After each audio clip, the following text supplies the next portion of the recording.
Quick question. Be honest. How many times did you want to speak English but stayed silent because your grammar wasn't perfect? Hmm. If you're listening right now, I'm guessing too many times. And that's exactly why your English isn't improving. Not because you're bad, but because you're waiting for something that native speakers don't even use. Hey everyone, welcome back. I'm Robert. And I'm Emma. And if grammar has been stopping you from speaking English, this episode might change how you see everything. Emma, let's be honest. Most learners believe one dangerous idea. Yes, they believe if my grammar isn't perfect, I shouldn't speak. And that belief freezes them. Exactly. It turns English into a test, not a language, Yeah, they treat conversation like an exam, right? And nobody enjoys exams. especially daily exams with native speakers. Grammar itself isn't bad. The problem is how people use it. They try to think about grammar while speaking. Exactly. Past tense, present perfect, conditionals, all at once. No wonder they panic. I had a student once who told me, I can write English perfectly, but when I speak, I feel stupid. That's so common. And you know what? Their English wasn't bad at all. It never is. Fear just makes it sound bad. Here's the first thing everyone needs to understand. Speaking and writing are not the same skill. Say that again. Speaking is fast, emotional, imperfect. Writing is slow, planned, corrected. But learners mix them. Yes, they try to write in their head while speaking. That's like trying to edit a photo while running. Exactly. You'll fall. Let me ask you something, listener. Do you stop speaking because you're checking grammar in your head? If yes, stay with us. Here's something shocking. Native speakers make grammar mistakes all the time. All the time. They say things like, me and him went there, Which is grammatically wrong, but totally normal. and nobody cares. Exactly, because the message is clear. In speaking, clarity is more important than correctness. That changes everything. If people understand you, communication works. Listen to these two sentences. 1. Yesterday, I go to market. 2. Yesterday, I went to the market. Second one is correct. Yes, but did you understand the first one? Of course. Then communication succeeded. So beginners don't need perfect grammar. They need courage and permission to be imperfect. Your brain can't focus on grammar and confidence at the same time. It chooses survival. Exactly. So remove grammar pressure while speaking. When you speak English, make one rule.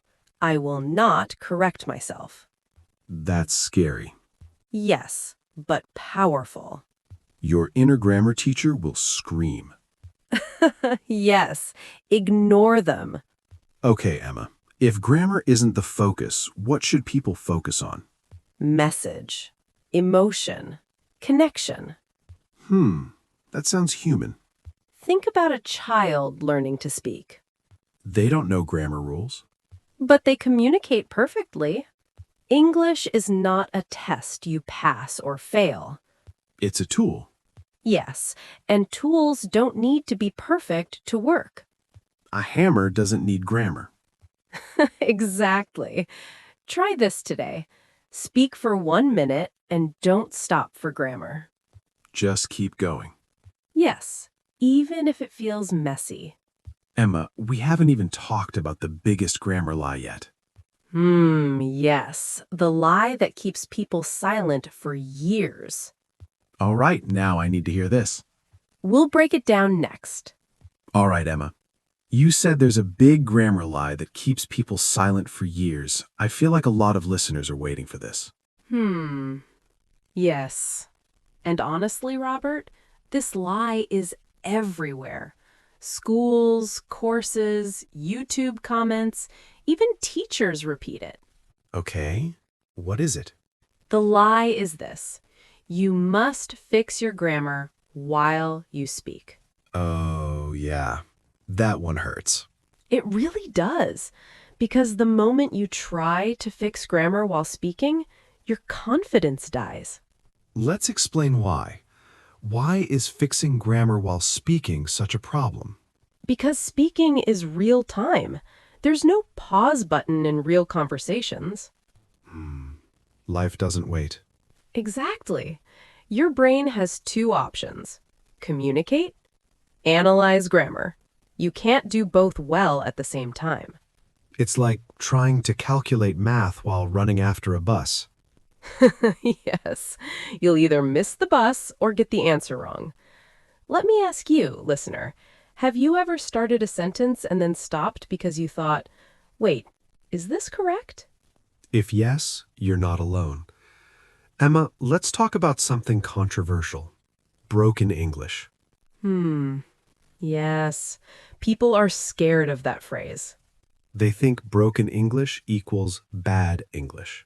But in reality, broken English often works better than silent, perfect English.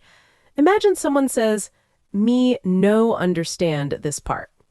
Grammar? Wrong. Message? Very clear. Exactly. Communication happened. That's the goal of language. Not perfection. Confidence grows when you keep talking, not when you stop to fix mistakes. Momentum matters. Yes, stopping breaks the flow. It's like dancing and suddenly stopping to check your steps. Exactly. Just keep dancing. Native speakers don't correct themselves that much, do they? No, they rephrase, not correct. What's the difference? Correction focuses on mistakes. Rephrasing focuses on clarity. A native speaker might say, yesterday I went there. They didn't apologize. Exactly. They just continued. Every time you say, sorry, your confidence drops. True. Better strategy? Just continue naturally. That feels scary at first. Yes, but confidence always feels scary in the beginning. Here are 3 rules for speaking practice. Rule 1, no stopping. Rule 2, no apologizing. Rule 3, no grammar checking. Just message and meaning. Let's do a quick practice together. Say this sentence without stopping. Well, yesterday I go to store and buy some food and it was nice. Not perfect, but confident. Exactly. If you're listening right now and thinking, but my English is bad, It's not bad. it's just unfinished, and that's okay. Fear comes from judgment. Yes, but most people aren't judging your grammar. They're listening to your story. People remember stories, not grammar rules. That's powerful. You don't know English, you use English. Like driving. Yes, you don't think about rules while driving. Imagine stopping the car to remember traffic rules. Disaster. For the next 7 days, do this. Speak English for 5 minutes a day. No corrections, no stopping. Just flow. Emma, let's say it clearly. You don't need perfect grammar to speak English. You need courage. And consistency. Next episode, we'll talk about something painful. Why translating in your head is slowing you down. Oh, that's a big problem. Don't miss it.